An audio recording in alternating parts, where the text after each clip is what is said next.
Sérgio Josias Pereira, do Jornal Tempo, da Rádio Super, bom dia.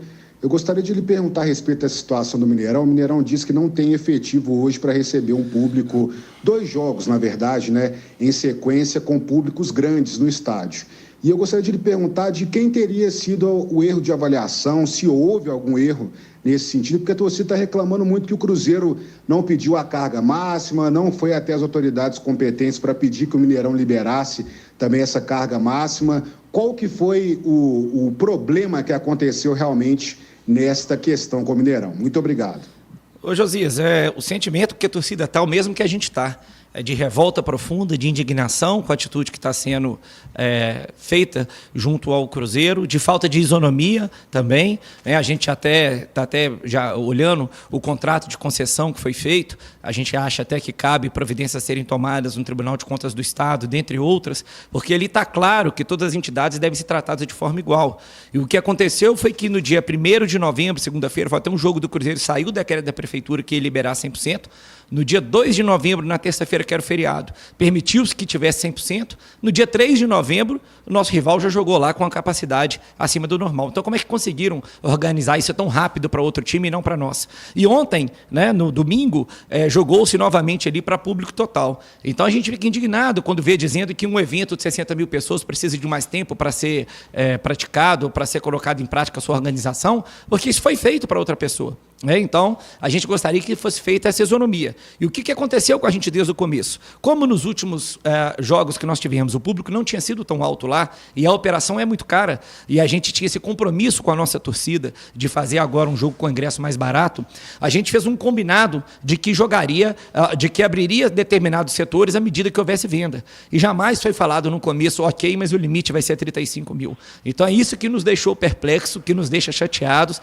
repito, tão indignados quanto vocês, torcedores, até porque nós também somos torcedores, e faz com que a gente vá buscar até o último momento aí, dentro do que for possível fazer, para que esse jogo amanhã, que ele ocorra com mais público, né? Que com certeza depois também a gente vai buscar entender melhor. Hoje eu já vi vários parlamentares falando sobre, manifestando também essa indignação, já que o Mineirão, ele é um equipamento, é um estádio que ele pertence ao povo de Minas Gerais. Ele não é de uma empresa, ele não é de um clube, né? E o povo de Minas Gerais quer ir ao jogo amanhã. Então está sendo todo mundo desrespeitado nessa história, e pode ter certeza que nós vamos a fundo nela para poder fazer com que isso não ocorra mais e para que o torcedor jamais seja lesado novamente.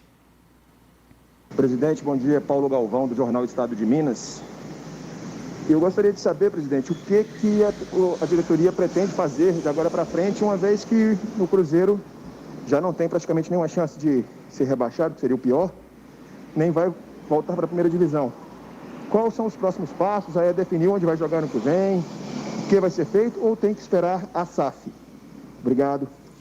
Ô Paulo, não tem que esperar a SAF não, até porque a SAF já é uma realidade praticamente, né? A gente já falou algumas vezes aí que assim que registra o estatuto em dezembro, quando acaba o campeonato, que é o que a CBF determinou, faz a transferência dos contratos, né, para ela poder operacionalizar, mas é claro que o nosso 2022 já começou, e até porque temos esses jogos finais aí para analisar muitos jogadores. A gente vê que o Vanderlei tem usado muitos jovens, né, para entender onde que a gente está deficitário. Como o próprio Vanderlei já falou, a gente já está apalavrado aí para o ano que vem, né? Estamos esperando realmente virar a SAF para poder assinar, porque não faz sentido fazer um contrato agora, sendo que a pessoa jurídica vai ser outra em dezembro. Mas a gente já conversa sobre 22 bastante, né? Então a gente está usando o resto de 21 para isso também. Então pode ter certeza que o planejamento nosso já começou. Presidente, Samuel Venâncio, da Rádio Itatiaia. Para não ficar uma entrevista de cá, outra de lá, nota daqui, nota dali, o Cruzeiro vai em busca de alguma autoridade competente para tentar resolver essa situação, ou a história já está por encerrada e o público limitado mesmo em 35 mil torcedores? Muito obrigado.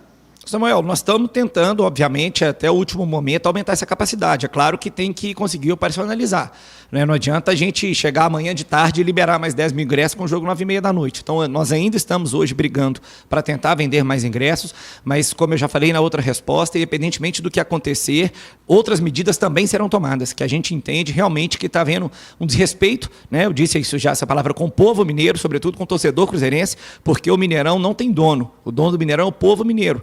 isso que está claro ali no contrato de concessão, quando essa concessão foi feita para as empresas que lá estão hoje, né? Então é por isso que esse contrato ele é fiscalizado pelo Tribunal de Contas do Estado, pela Assembleia Legislativa. Então a gente vai tomar qualquer medida que for possível para levar a fundo essa situação e para deixar claro para o nosso torcedor que essa revolta que a gente está, que essa indignação que a gente está, ela não vai ficar por isso não. Quais são as ações que o Cruzeiro está tomando hoje, né, nesse momento, para que esse problema da carga de ingressos não se repita no jogo contra o Náutico, né, dia 27? O Cruzeiro vai mandar o jogo no Mineirão também? E aí como que está esse processo de conversas com a administração do estádio? Acho que eu já acabei respondendo um pouco sobre isso, né? Eu nunca escondi, desde o começo, que o nosso desejo, e é o desejo da torcida do Cruzeiro, era manter o Mineirão como nosso estádio prioritário. Ali que é o palco das nossas grandes conquistas, é ali que a gente chama de Toca 3, é ali que a gente sempre predominou, né? Então, eu sempre falei sobre isso, é ali que é um estádio da grandeza, do tamanho da torcida do Cruzeiro, né? Porque com certeza a gente vai voltar até aquele futebol que a gente queria ter, que a gente gostaria, infelizmente não conseguimos praticar da forma como a gente queria agora, mas estamos planejando para que o ano que vem a gente repita lá 2013, 2014, com aquelas médias de público altíssimas. Então, para isso, a gente tem que ter um estádio maior. Então, o nosso objetivo é esse. Então, ao mesmo tempo que a gente conversa hoje com a administração do Mineirão e tenta resolver isso da melhor forma possível, como a gente falou aqui, vamos exigir o que está no contrato de concessão, sobretudo a isonomia, né, correr atrás disso aí, deixar claro que não pode haver renúncia de receita por parte de uma concessionária pública, e quando eu não permito que tenha um público maior, sendo que eu tenho demanda para isso, está havendo, de certa forma, ali, renúncia de receita. Isso é ruim, isso não pode acontecer junto ao poder público. Então, tudo isso está sendo observado para a gente tomar as providências cabíveis. Sérgio, Sulimar Silva, da Rádio Inconfidência e da Rede Minas de Televisão.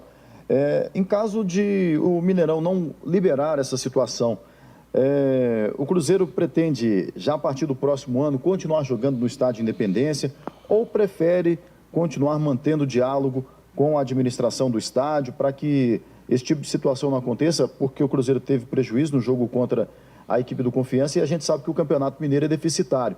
Há este planejamento de iniciar a conversa, de estreitar os laços, aparar essas arestas também para o Campeonato Mineiro, ou há a possibilidade de continuar jogando no Horto? Sulimar, sempre há, e eu até recordo, ainda na campanha eu falava do objetivo de jogar no Mineirão, né? Foi na nossa gestão, a nossa diretoria que resolveu aquele problema histórico que o Cruzeiro tinha no Mineirão, e até lembro isso, eu vi hoje um comentário de que o Cruzeiro tem algumas coisas a pagar ainda em relação a jogos desse ano com o Mineirão, que estão muito, mas muito longe da dívida que foi feita lá em 2013, 14, 15, 16, ficamos quase 4 anos, tanto que o acordo que a gente fez, salvo engano, foi na ordem de 20 a 30 milhões de reais. Então, um valor muito maior que a gente buscou fazer o acordo e corrigir para poder fazer com que a nossa torcida jogue nesse estádio que é do povo mineiro. Ele é do povo mineiro, ele não é do Cruzeiro, ele não é da concessionária. Então, é o povo mineiro que tem que ser respeitado, a torcida do Cruzeiro tem que ser respeitada. Então, nós vamos conversar e tentar mostrar isso, porque é ali que a gente quer estar, sem dúvida nenhuma, porque foi onde a gente sempre esteve e onde a gente sempre ganhou títulos, né? Então, vamos tentar conversar na medida do possível. Sempre fomos e seremos do diálogo, né? Eu sempre falei que tenho, sim, inclusive, boa relação, sempre mantive boas conversas lá, mas o que nós não vamos aceitar jamais é que o Cruzeiro seja tratado diferente de outros clubes e que o nosso torcedor seja desrespeitado. Isso a gente vai tomar qualquer providência que tiver para não deixar isso acontecer de novo. Presidente Sérgio Santos Rodrigues, bom dia. Stefano do Portal Deus Me Dibre. Em relação a valores, o Cruzeiro falou que abriria até mão de lucro, né, de um certo lucro, para poder ter uma carga maior. Vocês estão tendo qual previsão para esse jogo da próxima terça-feira, já que esgotou os 35 mil? Acredita que o estádio vai ser capaz de dar lucro mesmo com o ingresso mais baixo? Ou vai se repetir as outras vezes que jogou no Mineirão, em que acabou sendo deficitário, né? Acabou tendo um prejuízo em jogar no estádio? Obrigado. É claro que o objetivo é sempre lucro, né? Ninguém pratica nada para ter prejuízo. Então, o nosso objetivo é ter lucro, mas o que a gente priorizou agora, inclusive colocando os preços mais baixos, foi a presença da nossa torcida, né? Que o nosso elenco entendeu, o nosso técnico entendeu, que a diretoria concorda, que o mais importante agora é a gente ter a torcida do lado, apoiando e gritando. E acredito que sim, ainda que a gente tenha colocado ingresso um pouco mais baixo, mas de valor mais baixo, mas que com o público que a gente tem, a gente vai conseguir operar sem déficit amanhã. Sérgio, bom dia. Thiago do Super Esportes. O Cruzeiro tem 15 contratos de jogadores no fim, além do Vanderlei Luxemburgo. Ao mesmo tempo, a gente sabe que o clube está sem um diretor de futebol desde a saída do Pastana. Eu queria saber quem está tocando o planejamento desse departamento para 2022, ainda que pese todas as possíveis mudanças com a eventual criação da SAF. Muito obrigado. Todo o departamento, né? Eu já falava sobre isso antes, quando se discutia, que às vezes entende que o papel do diretor de futebol é muito menor do que realmente é, e acha-se às vezes que é o diretor que vai fazer a contratação, né? Existe todo um departamento por trás. O do Cruzeiro começa na análise de mercado, nós temos um grande profissional aqui, filho de uma prata da casa, que é o nosso ex-jogador Toninho Almeida, que é o Toninho, filho do Toninho Almeida, é o nosso chefe da análise de mercado. Nós temos a nossa equipe de transição e a equipe fixa, que conta com o Célio Lúcio e com o Belletti. Tem uma comissão do Vanderlei, sobretudo Vanderlei e Ricardo Rocha, que conhecem bastante o mercado, né? Eu estou aqui presente direto também, e hoje nós temos também, né, o André, que é nosso diretor, que está auxiliando aqui nos trabalhos da Toca. Então, o Cruzeiro vai olhar sim ainda um diretor de futebol, mas o fato de não tê-lo em nada impede que a gente faça esse planejamento para o ano que vem, até porque, é isso que a gente falou, o principal é entender a comissão, porque aí os atletas têm que ter muito a ver com o que a gente pretende, isso vai depender da forma como o time joga, de como o técnico vai escalar, então isso já está sendo feito, não prejudica em nada o trabalho de planejamento, a torcida pode ficar tranquila em relação a isso.